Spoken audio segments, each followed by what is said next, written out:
Have you ever wondered how absolute power ends? Not with a bang on the battlefield, but with a whisper, a phone call, and betrayal from within?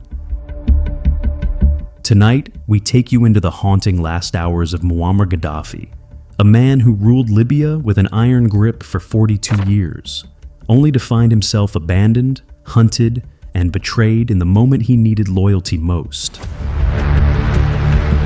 What really happened during Gaddafi's final desperate phone call, and who betrayed him when his empire came crashing down?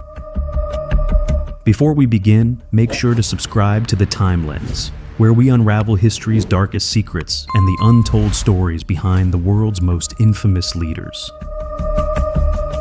It was October 20th, 2011. Libya was burning. NATO bombs ripped across the sky while rebel forces swept through Sirte, Gaddafi's last stronghold.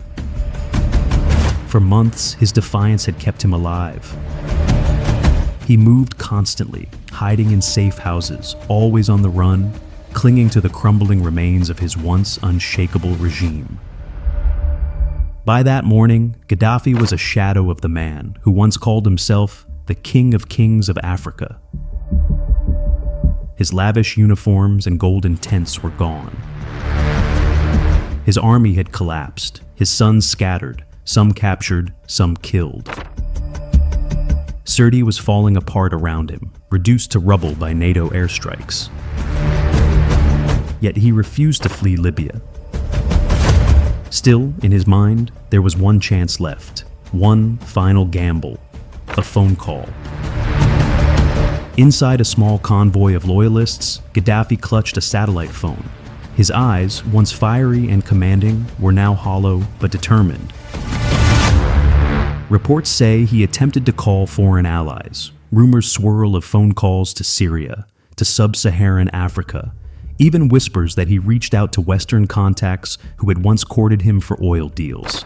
But the most chilling account is that Gaddafi made a desperate call to a trusted figure inside Libya, begging for extraction, for safe passage, for rescue. That call would seal his fate. As the sound of artillery thundered closer, he spoke hurriedly, promising wealth, power, even forgiveness, if only they could get him out of Sirte.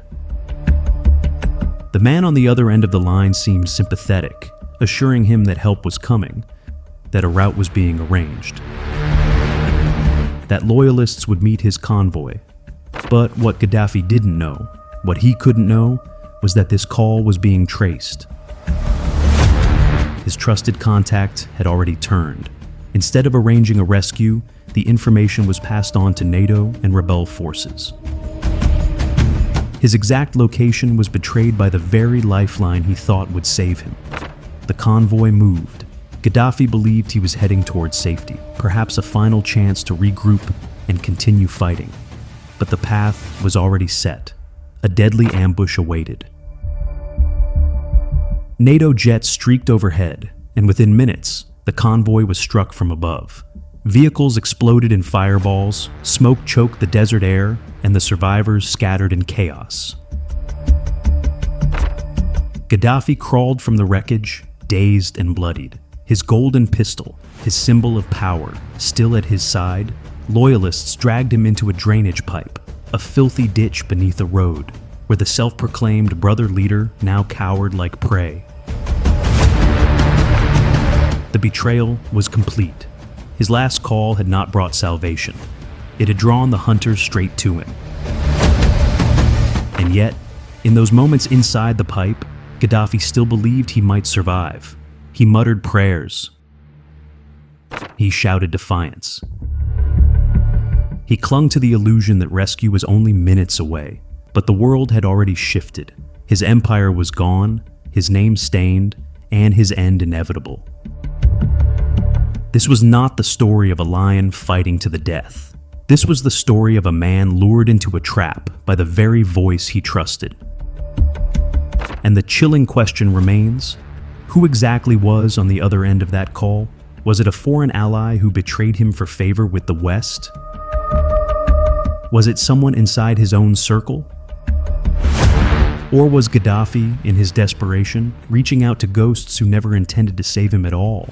The desert air was thick with smoke and chaos. Gaddafi, bloodied and disoriented, had crawled into a narrow drainage pipe, clutching the satellite phone that had betrayed him. Outside, rebel forces were closing in, shouting, firing, and seizing every inch of Sirte. What remained of his convoy had been destroyed. What remained of his loyalists had scattered. The man who once ruled Libya with absolute authority now lay trapped, hunted, and alone.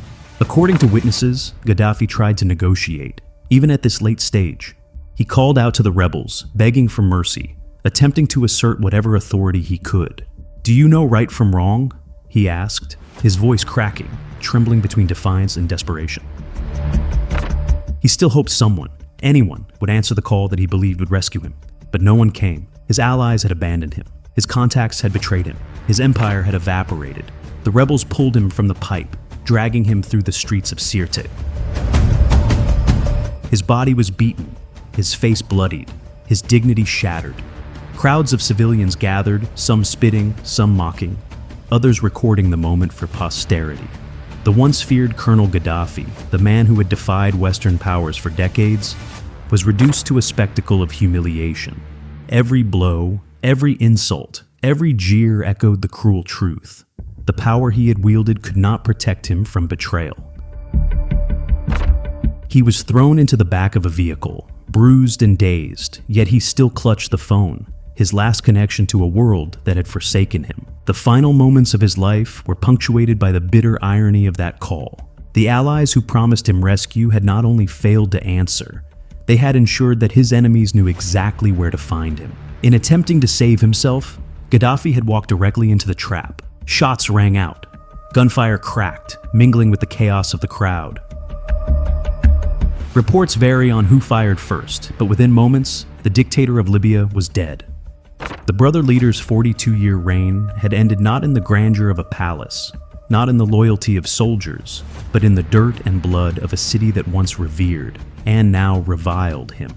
His last call, meant to be salvation, had become the instrument of his demise. History would see the images, a man dragged from a pipe, beaten, lifeless, and abandoned. But the truth of his final hours lies in the betrayal, the one call that sealed his fate. Gaddafi did not fall in battle as he had promised to the world. He fell because the people and allies he trusted turned away when survival mattered most. That phone call, that desperate plea for help, exposed him to the very forces that would end his life. In the end, Muammar Gaddafi had no brother, no savior, no refuge. Just a phone pressed to his ear, unanswered, and a world that had moved on without him. His empire crumbled, his legacy stained, and his final moments serve as a stark reminder. Power may command fear, but it cannot command loyalty when betrayal is already at work. This was Gaddafi's last call, the final testament to a ruler undone not by foreign bombs alone, but by the treachery of those he believed he could trust. Thank you for watching. If you want more untold stories of power, betrayal, and history's darkest moments, make sure to subscribe to The Time Lens. The shadows of history hide more secrets than the light ever reveals, and we're just getting started.